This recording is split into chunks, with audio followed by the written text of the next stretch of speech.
यही चलता था देखो।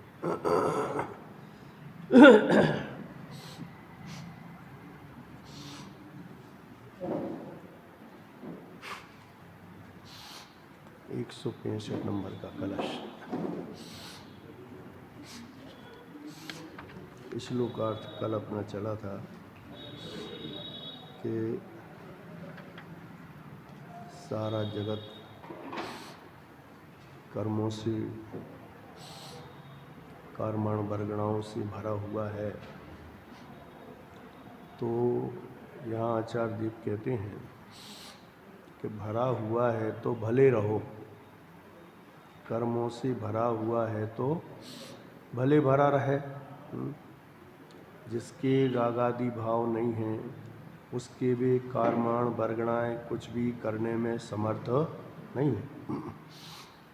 वह मन वचन काय का चलन स्वरूप कर्म है, सो भी भले रहो। रहो ना रहो, रहो ये नहीं कह रहे, रहो चाहे ना रहो, लेकिन जो मन वचन काय की क्रिया है इतना मात्र बंध का कारण नहीं। क्योंकि 12वें गुण स्थान का उदाहरण दिया है कि वहाँ मन वचन काय की क्रिया होती है, लेकिन पूर्ण वीतराग दशा है, पूर्ण रागादि भावों का अभाव है, विभाव रूप परिणामों का अभाव है, विकारी भावों का अभाव है, इसलिए वहाँ कर्मों का बंध नहीं होता। तीसरी बात, वे पूर्वोक्त करण भी भले रहें। करण पांचों इंद्रियों का संयोग भले रहो, क्योंकि चतुर्थ गुण स्थान वर्ती जीव के पांचों इंद्रियों की विशेष प्रवृत्ति देखने में आती है, तो भले हो, लेकिन अंदर में वीतरागता का परिणाम प्रकट हुआ है, रागादि भावों का भाव हुआ है और पांचों इंद्रियों के विषय की रुचि समाप्त हो गई है। तो आचार्य कहते हैं भले इंद्रियां भले रहो, इंद्रियों के विषय भी भले रहो, पर ये चीज़ें उस सम्यक दृष्टि ज्ञानी विरक्त जीव को बंद करने में समर्थ नहीं। चित अचित व्यापादनमस्तु, वह चेतन अचेतन का घात भी भले हो, परंतु अहो, अहो अहो शब्द लिखा ना, अहो ये सम्यक दृष्टि की महिमावाचक शब्द है। परंतु अहो अयम सम्यक दृष्टि आत्मा, यह सम्यक दृष्टि आत्मा रागादीन उपयोग भूमि अनयन, राग को उपयोग भूमि में अनयन माने ना लाता हुआ, केवलम ज्ञानम भवत, केवल ज्ञान रूप परिणमित होता हुआ। केवल ज्ञान माने केवल ज्ञान नहीं, केवल माने अकेला ज्ञान, बस जानना जानना जानना जानना जानना, ऐसे एक ज्ञान या ज्ञान मात्र स्वभाव रूप परिणमित होता हुआ, ज्ञायक मात्र भाव रूप परिणमित होता हुआ, रागादि को उपयोग भूमि में ना लाता हुआ, केवल एक ज्ञान रूप परिणमित होता हुआ, कुतः अपि बंधम ध्रुवम न एव उपेति, किसी भी कारण से निश्चयः बंध को निश्चयतः बंध को प्राप्त नहीं होता। अहो देखो यह सम्यक दर्शन की अद्भुत महिमा है। यहाँ तो बाहर के होने वाले जो व्रत नियम शील संयम के परिणाम हैं, वास्तव में उनकी महिमा भी नहीं है। कहाँ उनकी महिमा बताई? ये तो पूरी जिनवाणी में कहीं भी नहीं लिखा है कि जीव के भले तत्व ज्ञान ना हो, आत्मज्ञान ना हो, सम्यक दर्शन ना हो, हैं, और अकेला व्रत नियम संयम एकासन उपवास करने से ही इसका कल्याण हो जाएगा। अकेला व्रत नियम संयम का पालन करने से ये जीव धर्मात्मा हो जाएगा, मोक्ष मार्गी हो जाएगा, संसार से मुक्त हो जाएगा, ऐसा पूरी जिनवाणी में कहीं भी नहीं लिखा। न निश्चय से लिखा है न व्यवहार से लिखा है, क्योंकि वस्तु का स्वरूप ही नहीं है।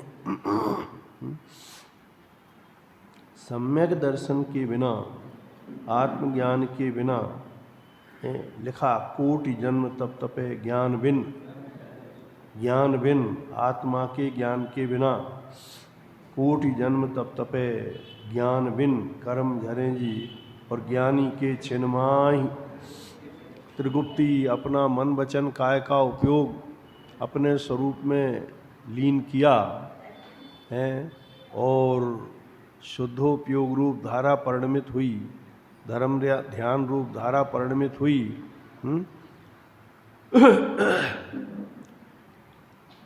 इतने में तो उसके अनंत कर्मों का क्षय हो जाता है।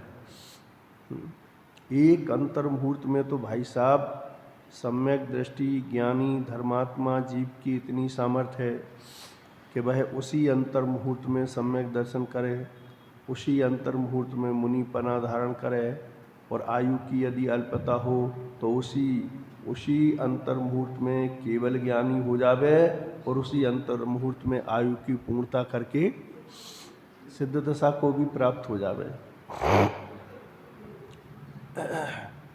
अब होने को तो काम सरल भी है और कठिन भी है।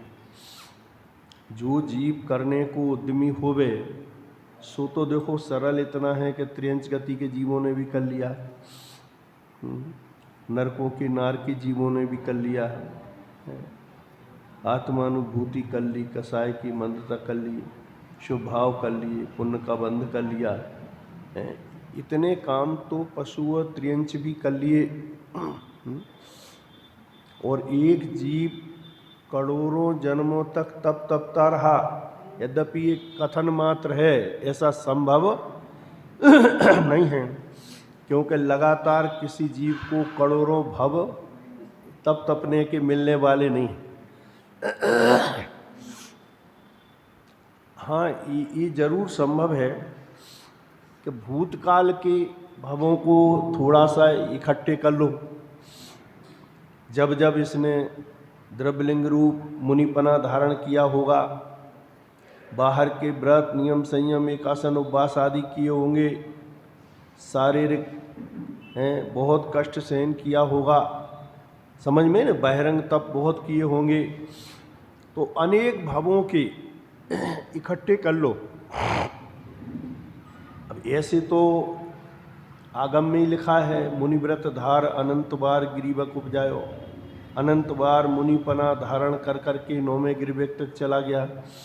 जब 9वें गिरिवेक में ही अनंत बार चला गया तो और नीचे के स्वर्गों में कितनी बार गया होगा? क्योंकि नीचे जाना सरल है, ऊपर ऊपर जाना उत्तरोत्तर कठिन है। लेकिन कुल मिला के यहाँ ये कहना चाहते हैं कि एक आत्मज्ञान और सम्यक दर्शन का परिणाम प्रकट होते ही जो संसार का अभाव होता है, ये आत्मानुभूति का परिणाम, आत्मश्रद्धान का परिणाम, आत्मज्ञान का परिणाम, जो अनंत अनंत भवों का अभाव करने वाला है, जिसके प्रकट होते ही अनंत संसार खलास हो जाता है, अनंत संसार सीमित हो जाता है।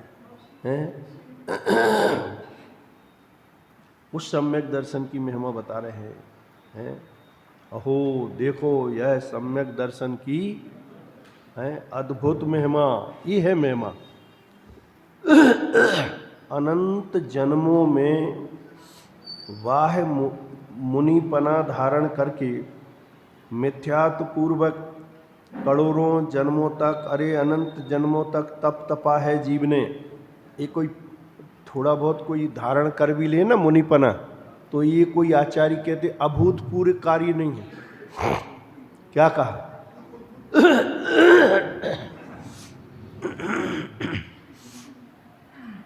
मिथ्या दृष्टि, मिथ्या दर्शन पूर्वक जो मुनिपना धारण करता है वह वास्तव में कोई अभूतपूर्व कार्य नहीं।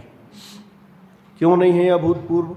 तो आचार्यों का ये कहना है, भाई ये काम तो तूने भूतकाल में एक बार नहीं अनंत अनंत बार करे, बढ़िया बढ़िया साधना करी, बढ़िया बढ़िया आराधना करी, शुभ भाव रूप, कसाय की मंदता रूप, लेकिन कसाय का अभाव, मिथ्यात्व का अभाव, सम्यक दर्शन की प्राप्ति, आत्मानुभूति की प्राप्ति तूने अनंत काल में एक बार भी नहीं कर। कोई प्रश्न खड़ा करे कि अनंत बार मुनिपना धारण किया तो एक बार भी आत्मानुभूति नहीं हुई होगी, आप कैसे कह सकते हो? तो उसका समाधान यही है कि देखो भाई, एक बार आत्मानुभूति पूर्वक सम्यक दर्शन का परिणाम जीव के जीवन में प्रकट हो जावे, फिर वो जीव बहुत काल तक संसार में भटकता। अच्छा, सम्यक दृष्टि मुनिपना धारण करेगा तो सम्यक करेगा, मिथ्या क्यों करेगा? इसलिए सम्यक दर्शन के बाद ये परिस्थिति नहीं बनती कि देखो भैया सम्यक दर्शन भी प्रकट कर लिया और अनंत बार मुनिपना धारण भी कर लिया। ये सब स्थिति है अज्ञान दशा की। अज्ञान दशा में सम्यक दर्शन के बिना, सम्यक दर्शन से रहित अनंत बार मुनिपना धारण किया पर एक बार भी सम्यक दर्शन रूपी रत्न को प्राप्त न कर पाया। देखो महिमा, देखो सम्यक दर्शन की, एक तराजू के पलड़े में अकेला सम्यक दर्शन रखो और एक तराजू में आगम के हिसाब से करोड़ों जन्मों के तपे हुए तप रखो, और वे तप भ्रष्टाचार पूर्वक नहीं, शिष्टाचार पूर्वक, आगम के अनुकूल। समझ में न बात? अनशन, ऊनोदर आदि जो तप हैं वे आगम के अनुकूल बिल्कुल लगे, ऐसा कि सम्यक दृष्टि यही है जी।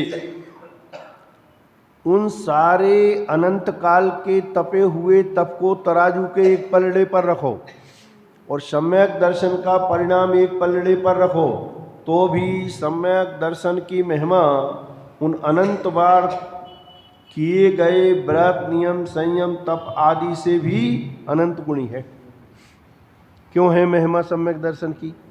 भले वो जीव असंयम सम्यक दृष्टि होवे तो भी महिमा इसलिए है कि जिस समय उस जीव ने सम्यक दर्शन प्रकट किया था उसी समय वह परीत संसारी हो गया था, बस अल्प काल रह गया था संसार में रहने का, अल्प काल रह गया था। और मिथ्यात्व पूर्वक अनंतमी बार मुनिपना धारण कर रहा है, तो भी आचार्य देव कहते हैं कि आज तक इसके अनंत भवों में एक भव भी कम नहीं हुआ, अनंत भवों में एक भव कम नहीं हुआ है। ऐसी स्थिति है जीव की। देखो, ये सम्यक दर्शन की महिमा है। वास्तव में अंदर में सम्यक दर्शन की महिमा भाषित होना चाहिए, लगना चाहिए, अरे रे जी सम्यक दर्शन का परिणाम। वो सम्यक दर्शन का नाम आते ही आत्मा का शुद्ध बुद्ध चैतन्य स्वभाव, ज्ञायक स्वभाव, ध्रुव स्वभाव, परिपूर्ण स्वभाव है, यही वास्तव में मैं हूँ, इसके अलावा अन्य परमाणु मात्र भी मैं नहीं और मेरा नहीं। ऐसी भावना अंदर में रहे, वो सम्यक दर्शन की भावना है। और इसी भावना के भांति भांति भांति भांति सम्यक दर्शन हो जाता है। देखो,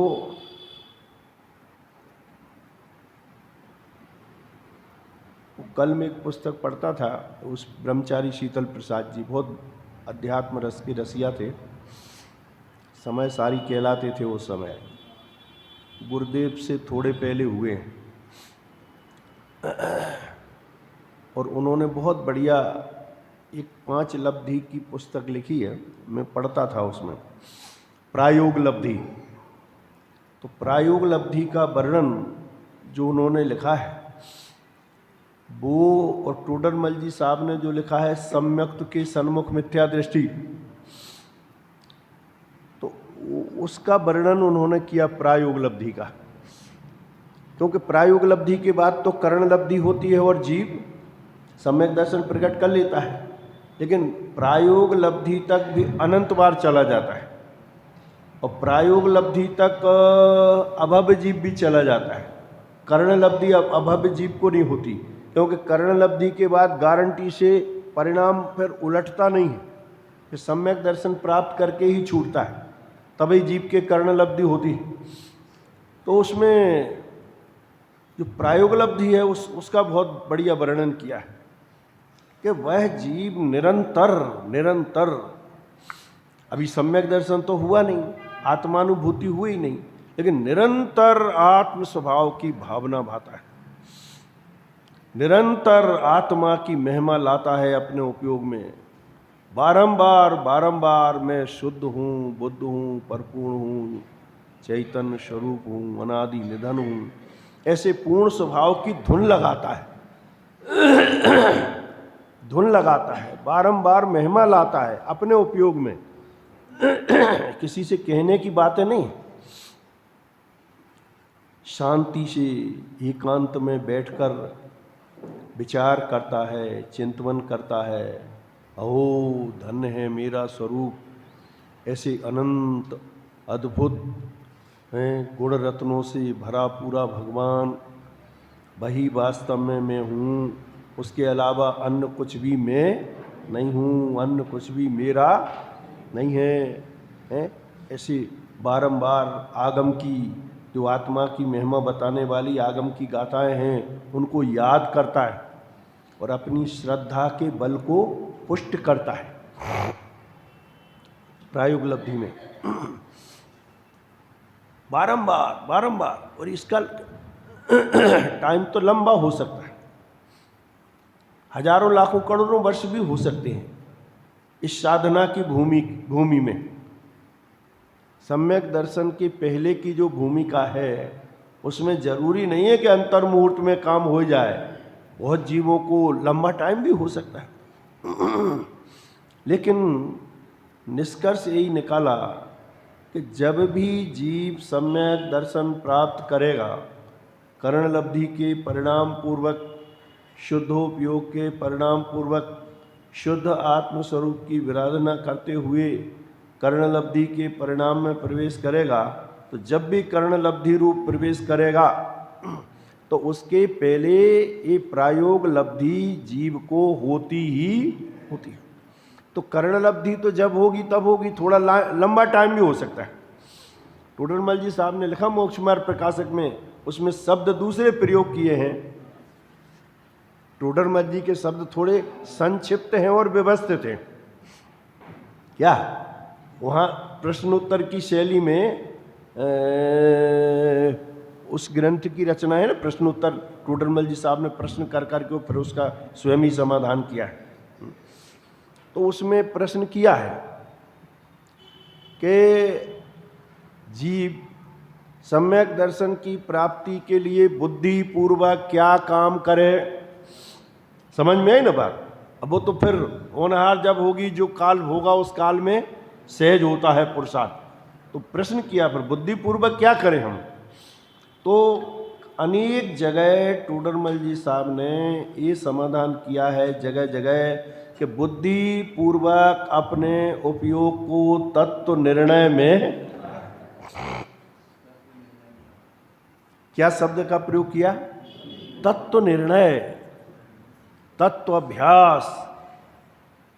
तत्व अभ्यास में तो मुख्यता तो आत्मा के अभ्यास की है, लेकिन आत्मा के अभ्यास के साथ स्व पर के भेद ज्ञान का विवेक,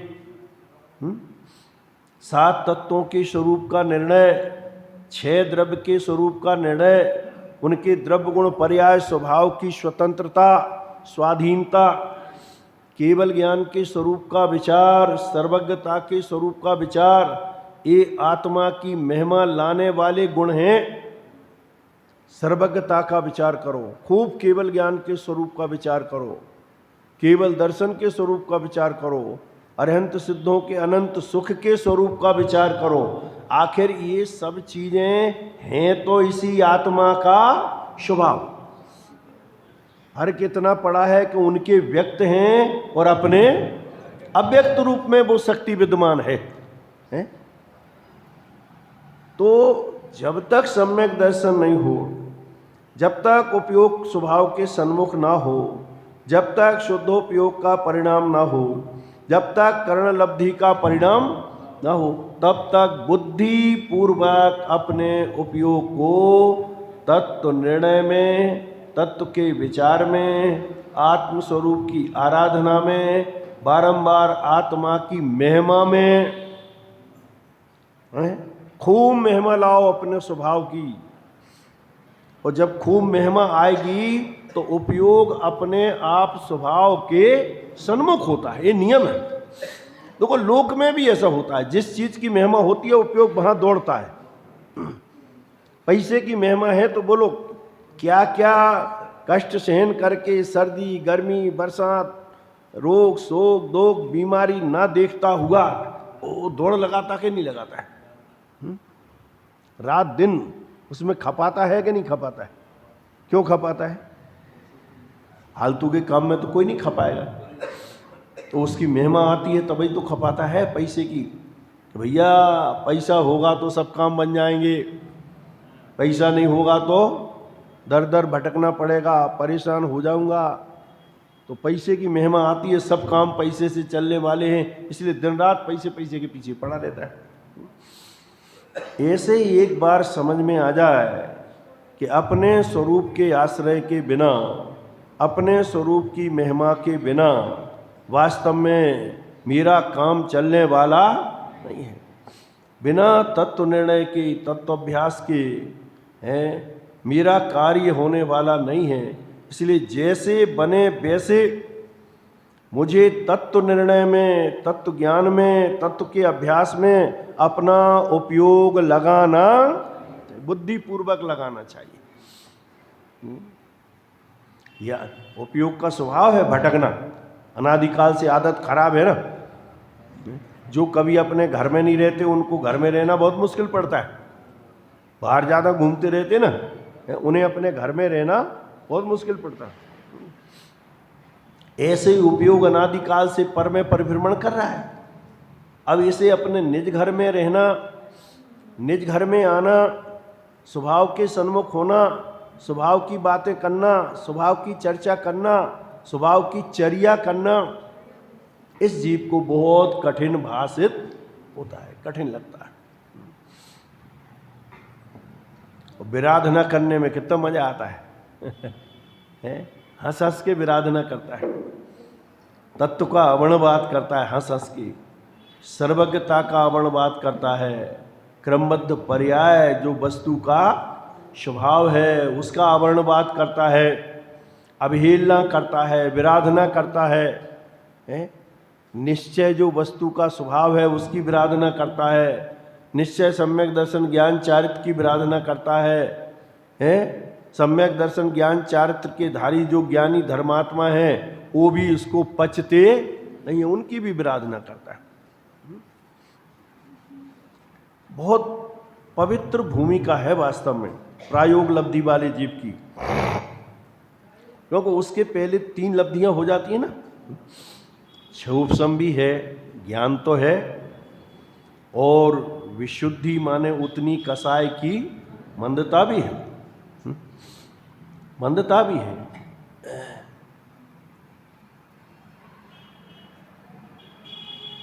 देखो नरक और त्रियंच गति में ऐसा लिखा है कि अशुभ लेश्याएं होती हैं। फिर सम्यक दर्शन कैसे होता होगा? तो उसमें ऐसा लिखा है, समाधान किया है कि अशुभ लेश्याओं की मंदता बहुत हो जाती है। क्या लिखा? शुभ लेश्या नहीं कही, मनुष्य और देव गति में शुभ लेश्या कही है, और त्रियंच और नरक में अशुभ लेश्या कही है 6 लेश्याओं में। तो पीत पद्म शुक्ल 3 शुभ लेश्या हैं, कृष्ण नील कापोत 3 अशुभ लेश्या हैं। तो त्रियंच गति में और नरक गति में अशुभ लेश्याएं कही हैं। तो प्रश्न किया कि अशुभ लेश्या में सम्यक दर्शन कैसे होता होगा?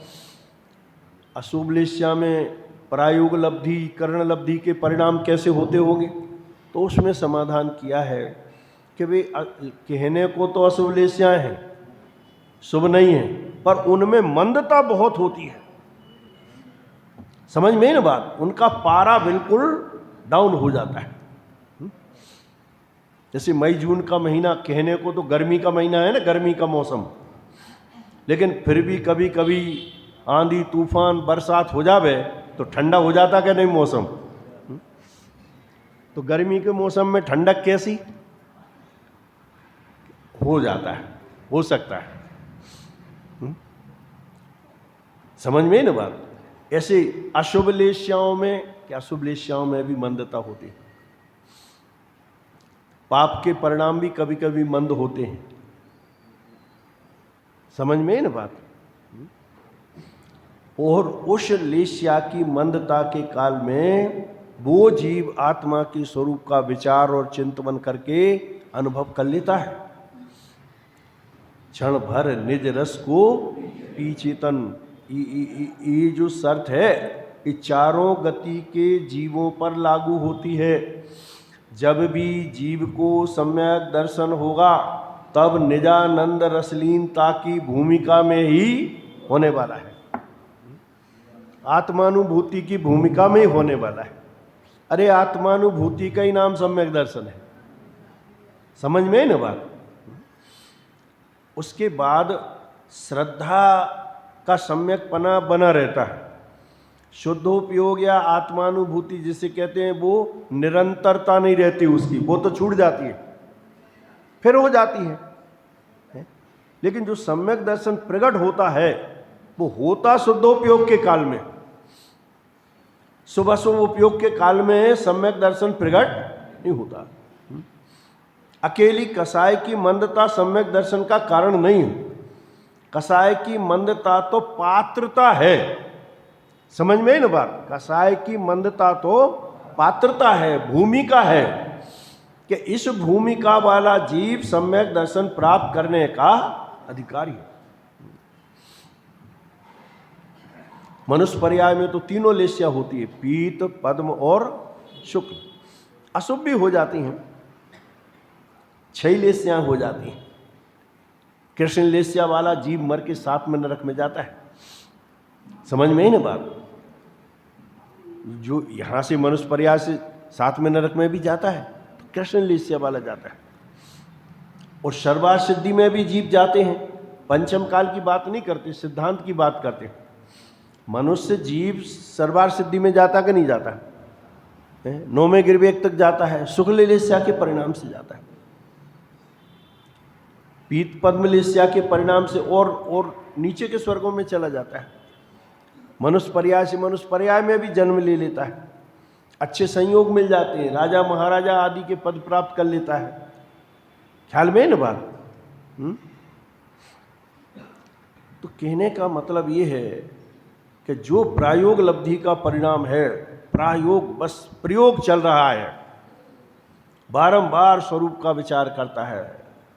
अभी सविकल्प दशा है तो बारंबार अपने विकल्पों में विचार करता है, कब वह धन्य अवसर आवे जब स्वरूप में ही जम जाऊं, स्वरूप में ही रम जाऊं, स्वरूप से निकलने का विकल्प ही। ऐसी भावना बारंबार भाता है। मैं एक शुद्ध सदा रूपी, निरंतर अपने एक शुद्ध अरूपी असंख्यात प्रदेशी चैतन्य स्वभाव वाले हैं, इस भगवान आत्मा की निरंतर भावना करता है। ये बात यहाँ करी है कि देखो सम्यक दर्शन की महिमा, देखो तत्व ज्ञान की महिमा। टोडरमल जी साहब के शब्द इसलिए याद किए थे कि उन्होंने लिखा है कि देखो तत्व ज्ञान की महिमा। तत्व ज्ञान वाला जीव, वहाँ भी ये शब्द लिखा, कदाचित व्रती ना हो, संयमी ना हो और मनुष्य पर्याय से मर के त्रियंच गति में भी चला जावे। कदाचित पूर्व में कोई त्रियंच आयु का बंध हो गया हो तो सम्यक दृष्टि भी जब चले जाते हैं तो मिथ्या दृष्टि नहीं जा सकता, क्योंकि अभी सम्यक दर्शन तो नहीं हुआ। तो लिखा है पूर्व में कोई त्रियंच आयु का बंध किया हो, उसके फल में मर के त्रियंच गति में भी चला जावे, अरे नरक में भी चला जावे, लेकिन जो यहाँ तत्वाभ्यास किया था उसके बल पर वह वहाँ जाकर सम्यक दर्शन प्रकट कर लेता है। माने व्यर्थ नहीं गई वो कमाई,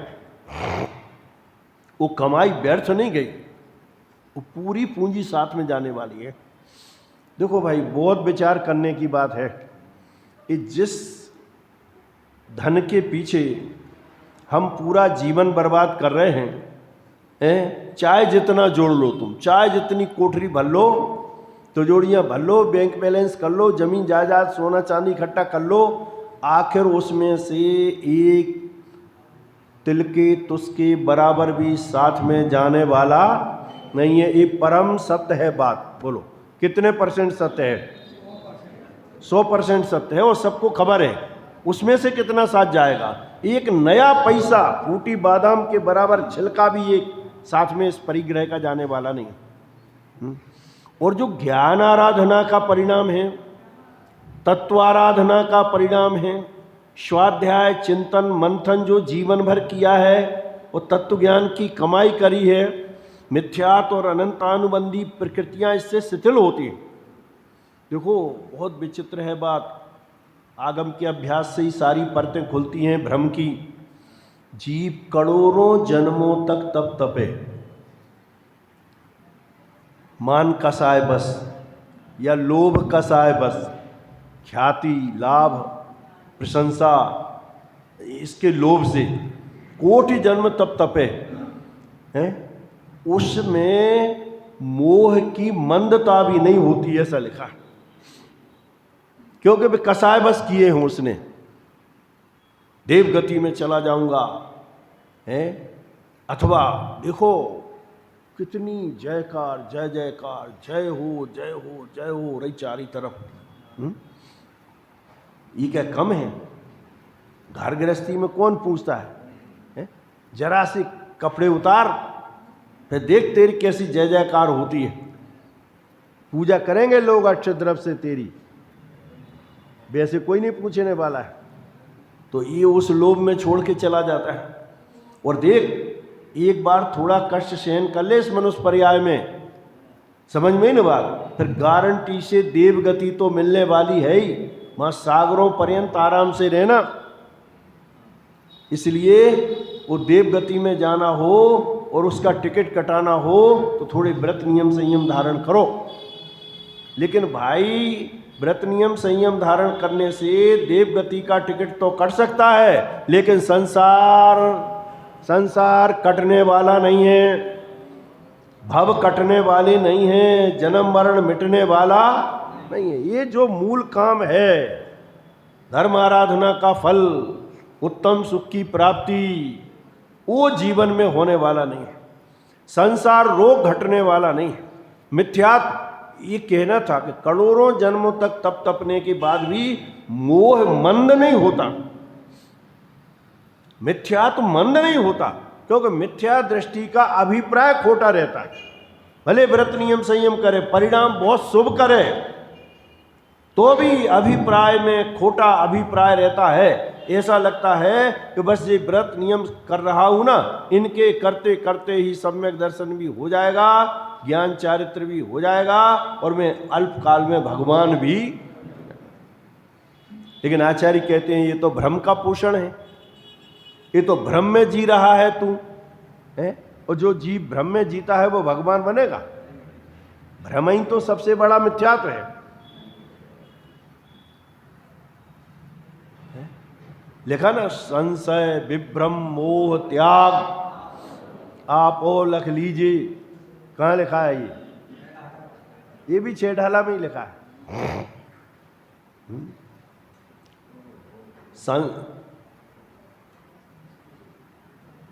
ताते जिनवर कथित तत्व अभ्यास करीजिए, संशय विभ्रम मोह त्याग आपो लख लीजिए। वो सब जगह वही बात है।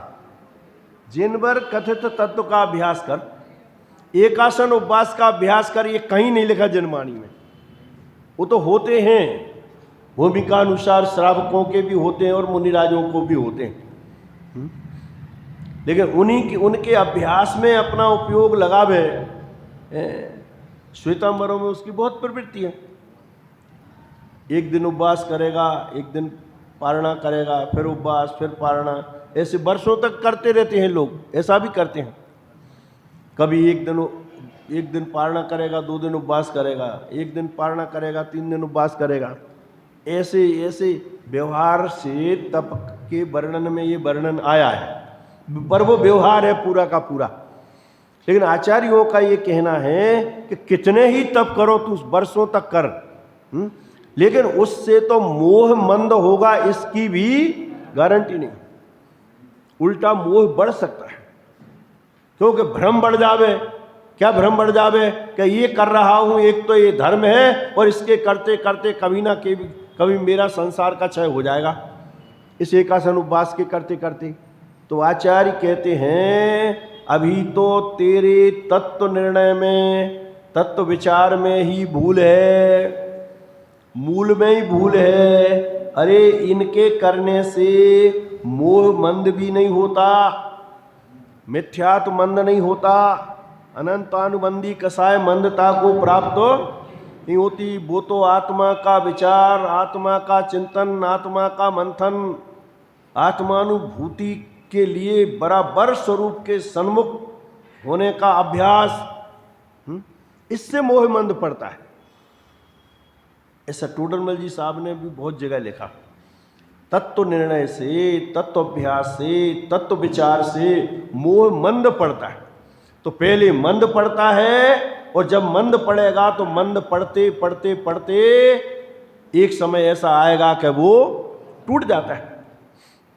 और कदाचित इस पर्याय में ना टूट पाया हो, लेकिन सम्यक के सन्मुखता बनी रही, तत्व निर्णय, तत्व विचार के संस्कार बने रहे। तो ऐसा लिखा है कदाचित पूर्व कर्म के योग से त्र्यंचादि गति में भी जाना पड़े, आदि में नरक भी ले लेना, तो वहां जाकर भी जीव सम्यक दर्शन प्रकट कर लेता है। काय के बल पर? इस अभ्यास के बल पर, इन संस्कारों के बल पर। ये संस्कारों के बल पर भविष्य में सम्यक दर्शन कर लेगा, लेकिन एक आसन उपवास कर करके मरा होगा तो सम्यक दर्शन प्रकट कर लेगा, इसकी कोई गारंटी नहीं। बोलो महिमा काय की हमें समझ में नहीं आती बात। सो सब महिमा ज्ञान तणी, ज्ञान की महिमा है, अज्ञान पूर्वक किए गए व्रत नियम संयम की महिमा नहीं है। ये समझने जैसी बात है। देखो इसलिए एक शब्द लिख दिया, अहो, कितना प्यारा शब्द है, संबोधन। अहो देखो यह सम्यक दर्शन की अद्भुत महिमा, कि जिस सम्यक दर्शन के होते हुए ये सारा लोकालोक, लोक आलोक नहीं, लोक 3 लोक कर्म रूपी वर्गणाओं से भरा पड़ा है, फिर भी वे कर्म वर्गणाएं वो सम्यक दृष्टि ज्ञानी को बांधने में समर्थ नहीं है? वह सम्यक दृष्टि के मन वचन काय की क्रिया भी होती है, लेकिन वो मन वचन काय की क्रिया उस सम्यक दृष्टि को कर्मों से बांधने में समर्थ नहीं है। 5 इंद्रियों के विषय का व्यापार भी होता है, लेकिन वो भी जीव को सम्यक कर्म से बांधने में समर्थ नहीं है। कदाचित चेतन अचेतन का घात भी इस देह के निमित्त से हो जावे, मन में तो भावना नहीं है, लेकिन देह के निमित्त से कदाचित हो जावे, तो भी सम्यक दृष्टि को बंद नहीं होता, बल्कि निरंतर निर्जरा ही होती है। बोलो है? ये सम्यक दर्शन की महिमा है। अब सम्यक दर्शन के बिना मुनिपने की महिमा कहीं लिखी हो तो बता दो, कि भले सम्यक दर्शन ना हो, अकेला व्रत नियम संयम हो गए तो देखो व्रत नियम संयम की महिमा है, लेकिन सम्यक दर्शन सहित है।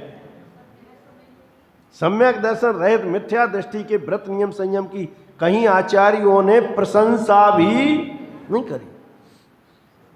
लिखा ना, जिन मुनि जिन श्रुत बिन को गुरादिक तिने न नमन करे है, प्रशंसा भी नहीं करता और नमस्कार वंदना भी नहीं करता। देखो भावार्थ में कहते हैं, यहाँ सम्यक दृष्टि की अद्भुत महिमा बताई है। यहाँ क्या पूरा ग्रंथ सम्यक दृष्टि के लिए समर्पित है? जो ये कहते ना ये तो मुनिराजों के लिए है, इसमें कहीं नहीं लिखा कि ये ग्रंथ मुनिराजों के लिए। पूरे ग्रंथ में बोलो, अपन पढ़ते चले आ रहे हैं ना एक एक शब्द, कहीं कहीं भी इसमें लिखा हो एक शब्द कि ये ग्रंथ मुनिराजों की अपेक्षा से है, बल्कि सारे ग्रंथ में सम्यक दृष्टि की महिमा गाई है। सारे ग्रंथ में सम्यक दर्शन प्रकट कैसे हो, भेद ज्ञान कैसे हो, आत्मज्ञान कैसे हो। अरे भाई, ये जो वर्णन समय सार में किया है ये सम्यक दर्शन का कारण है, इसके बिना सम्यक दर्शन संभव नहीं है, ये मुनि दशा का कारण है, ये तो कहीं नहीं लिखा। और अकेला समय सार नहीं, पूरा द्रव्यान योग, 6 द्रव्य 7 तत्व का जितना कथन है वो सब सम्यक दर्शन के लिए समर्पित है, पूरा का पूरा। बाकी तो फिर उसके बाद सम्यक दर्शन हो गया तो और ज्ञान चारित्र हो गया तो बाकी मोक्ष मार्ग तो फिर ऑटोमेटिक सदता है अपने आप है, उसका कथन चरणानुयोग में है। फिर सम्यक दृष्टि की अद्भुत महिमा बताई है और यह कहा है, देखो बार बार दोहरा रहा उस बात को कि यह लोक मन वचन काय का योग, करण माने 5 इंद्रियां और चेतन अचेतन का घात वे बंध के कारण नहीं है। इसका अब थोड़ा सा खुलासा करते हैं। इसका अर्थ यह नहीं है कि परजीव की हिंसा से बंध का होना नहीं कहा, इसलिए स्वच्छंद होकर हिंसा करना, किंतु यहाँ यह आशय है कि अबुद्धि पूर्वक कदाचित, अबुद्धि पूर्वक माने बिना अभिप्राय के, कदाचित परजीव का घात भी हो जाए तो उससे बंध मारने का अभिप्राय नहीं है, मारने का परिणाम नहीं है, मारने का विकल्प भी नहीं है। फिर भी काल द्वारा प्रेरित कोई जीव सावधानी रखते हुए भी मरण को प्राप्त हो जाए, अब हो जाए तो हो जाए।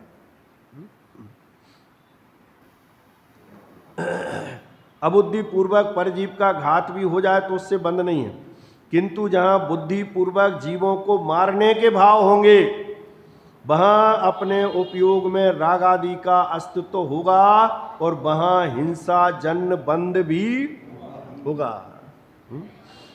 जहां जीव को जिलाने का अभिप्राय हो वहां भी ये थोड़े से प्रकरण भी आगे आएगा थोड़ा विस्तार से, कि मारने का भाव भी कर्म बंध का कारण है और परजीवों को जिलाने का भाव भी कर्म बंध का, भले एक परिणाम अशुभ है और एक परिणाम शुभ है, लेकिन हैं दोनों के दोनों भाव अध्यवसान होने से बंध का कारण है।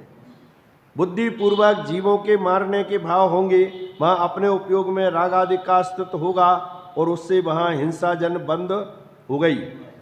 जहां जीव को जिलाने का अभिप्राय हो वहां भी उस अभिप्राय को भी निश्चय नय में मिथ्यात्व कहा है। अब ये क्यों कहा है, इसकी चर्चा भी थोड़ी विस्तार आने वाला है। मारने का भाव भी हिंसा है, पाप है, मिथ्यात्व है, और जिलाने का भाव भी मिथ्यात्व है। बचाने का भाव तो शुभ भाव है असल में, लेकिन इसमें मिथ्यात्व क्या है? मिथ्यात्व ये है कि मैं जीवों को बचा सकता हूं, ये जो अभिप्राय अंदर में पड़ा ये मिथ्या है। मारने का भाव तो हिंसा है, मिथ्या तो नहीं है। सही पूछो तो मारने का जो विकल्प आया और जीव मर गए वो तो हिंसा के खाते में जाएगा, लेकिन मैं जीवों को मार सकता हूं ये मिथ्याभिप्राय, इसका नाम मिथ्यात्व है। इससे मिथ्यात्व का बंद होगा, अनंतानुबंधी कसाय का बंद होगा। समझ में ना बात? ऐसे ही जिलाने का भाव, मैं किसी को बचा सकता हूं, मर जाता नहीं तो अभी तक, वो जो कर्ता बुद्धि, बचाने की कर्ता बुद्धि का परिणाम है। ये सबसे बड़े पाप लिखे हैं जिनागम में, पर द्रव्यों का कर्ता बनना वो सबसे बड़ा पाप है। तो वो दोनों बातें पकड़ी है इसमें, शुभ भाव रूप भी पकड़ी और अशुभ भाव रूप भी पकड़ी। आगे और विस्तार से चर्चा आएगी कि खाली मारना और बचाना नहीं, किसी को सुखी कर सकता हूं, किसी को दुखी कर सकता हूं, किसी को धन दे सकता हूं, किसी का धन छीन सकता हूं, मैं किसी की निंदा कर सकता हूँ, अपयश कर सकता हूँ, प्रशंसा कर सकता हूँ, किसी को ऊंचा बढ़ा सकता हूँ, किसी को नीचे गिरा सकता हूँ, किसी का हित कर सकता हूँ, किसी का अहित कर सकता हूँ। ये जो मिथ्या अभिप्राय रूप परिणाम है, परिणाम तो दोनों हैं, शुभ भी है और अशुभ भी है, लेकिन इनमें जो कर्तृत्व बुद्धि का अभिप्राय है कि मैं ऐसा कर सकता हूं, इससे निरंतर मिथ्यात्व का पोषण होता है। बचाने के भाव से मिथ्यात्व नहीं होता, पर बचा सकता हूं। किसी के भले करने के भाव से मिथ्यात्व नहीं होता, पर मैं किसी का भला कर सकता हूं। ये जो कर्तृत्व बुद्धि का अभिप्राय पड़ा है, बोलो किसको खबर है इन बातों की? है खबर? मिथ्यात्व के स्वरूप की खबर है? कहां कहां बैठा है ये? अब महाव्रत आदि का पालन करें और उसमें भैया हम तो अहिंसा परमो धर्मा, हम तो जीवों को बचाते हैं, हम तो जीवों का अकेला कल्याण करते हैं, हम तो कल्याण करने के लिए ही घर से निकले हैं। ये मिथ्या अभिप्राय का बोझा माथे पर बांध कर घूम रहा है। समझ में ही ना बात कि मैं परजीवों को बचा सकता हूँ, मार सकता हूँ और उनका भला कर सकता हूँ, भला करने के लिए निकला हूँ। ज्ञानी को स्वप्न में भी नहीं होता ये परिणाम, होता सब है, उपदेश देता है, भला करने का भाव भी है, जीवों को बचाने का राग भी है, सत्य बोलने का परिणाम है, शील का परिणाम है, अपरिग्रह का भाव है। भाव सब शुभ हैं और कदाचित कभी अशुभ भी हो जाए, लेकिन मिथ्या अभिप्राय नहीं होता कि मैं किसी को मार सकता हूं अथवा बचा सकता हूं। देखो लिखा है, जहां जीव को जिलाने का अभिप्राय हो वहां भी उस अभिप्राय को भी निश्चय नय में मिथ्यात्व कहा है, तब फिर जीव को मारने का अभिप्राय मिथ्यात्व क्यों नहीं होगा? अवश्य होगा। इसलिए कथन को नए विभाग से यथार्थ समझकर श्रद्धान करना चाहिए। सर्वथा एकांत मानना मिथ्यात्व है। ये भावार्थ लिखा है कि उस पूरे अधिकार में बस इसी तरह की चर्चा आने वाली है कि अभिप्राय में मिथ्यात्व होता है, क्रिया से मिथ्यात्व नहीं होता। जबकि हमने क्रिया में ही सम्यक और मिथ्यात्व मान रखा है। थोड़ी व्रत नियम संयम रूप क्रिया करी तो हम सम्यक दृष्टि हो गए, और थोड़ी असंयम रूप क्रिया है तो ये सब मिथ्या दृष्टि है। जबकि क्रिया से सम्यक दृष्टि और मिथ्या दृष्टि का संबंध ही नहीं है। पूरी जिनवाणी इस भाव से भरी पड़ी है और विशेष चर्चा अपन करेंगे, फिर ये आने वाली है सब चर्चा।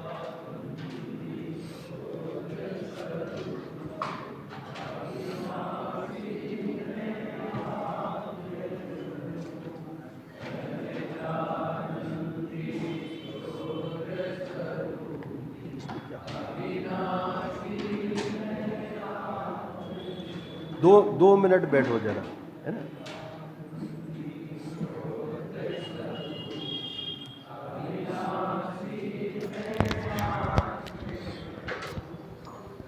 साधर्मी बंधुओं, सादर जय जैनेन्द्र। घड़ियां समाप्त होती जा रही हैं और